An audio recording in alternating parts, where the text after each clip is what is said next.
ඇයි එච්චර අවදානමක් අපේ ඉස්සරහා තියාගෙන අපි ඒකට තාම සූදානම් නැත්තේ? ඇයි මේක මූසලයි කියලා අයින් කරන්නේ? අද දවසකවද? 2026 මාර්තු 17. දවසක් එනවා 2126 මාර්තු 17. තව අවුරුදු කීයකින්ද? අවුරුදු 100කින් නේ. තව අවුරුදු 100කින් අද වගේම දවසක් එනවා. එදාට බණ කියන මමත් බණහන ඔබත් කොහෙද ඉන්නේ?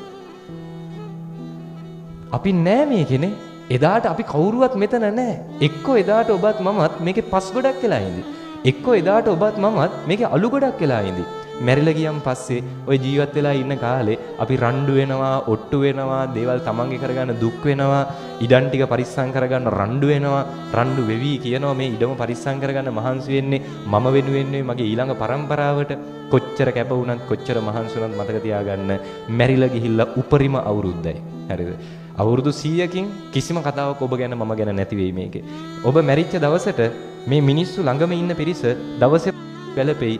හැබැයි දෙවෙනි දවසේ අඬනවද පළවෙනි දවස තරම්? නෑ. තුන්වෙනි දවසේ දෙවෙනි දවස තරම් අඬන්නේ නෑ. 7 දවස් එනකන් අඬ වැළපි ඉඳි. හැබැයි ඊට පස්සේ 7 දවසේ පින්කම කරන් පස්සේ ඉඳලා හිටලා අඬයි වැළපෙයි.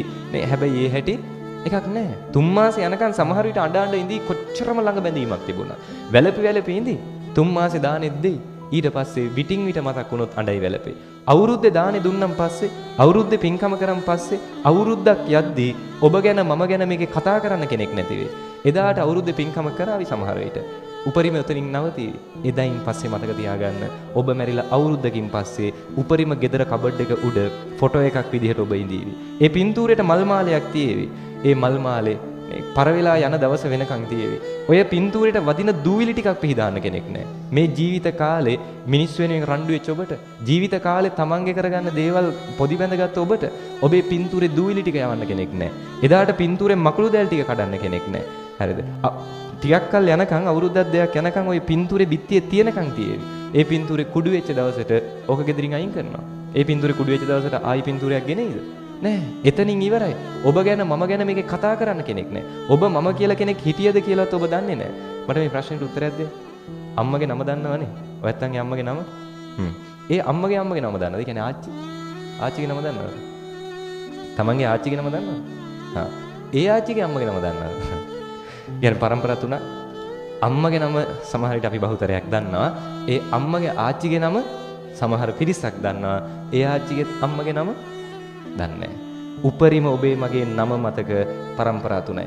උපරිම පරම්පරා දෙකයි. තුන්වෙනි පරම්පරාවට ඔබේ මගේ නමවත් මතක නැහැ. ඇයි එහෙනම් අපි මේකේ රණ්ඩු වෙන්නේ නේ?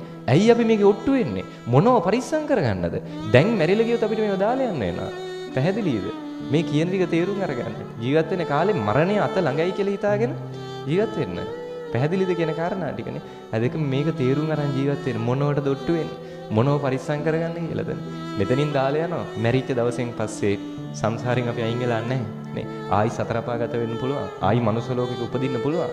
එදාට මේ මොකුත් නැහැ නේ. මේ ඔය පරිස්සම් කරගන්න රණ්ඩු වෙච්ච මොකුත් නැහැ එදාට.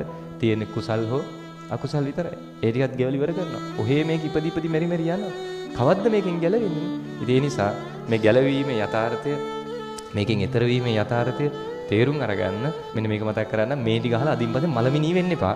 හරි නැත්නම් අපිට වෙන්නේ ඕකනේ. අහපු ගමන් හිතනවා හරි මැරෙනවා තමයි. මැරෙන ජීවිත වලට මොකටද ලස්සන වෙන්නේ? මැරෙනව නම් මොකටද හම්බ කරන්නේ? මැරෙනව නම් මොකටද හොඳට ගෙවල් දොරවල් හදන්නේ? කියනවද නැද්ද? කියනවා. මැරෙනවා තමයි. මලමිනී වෙන්න එපා හොඳද?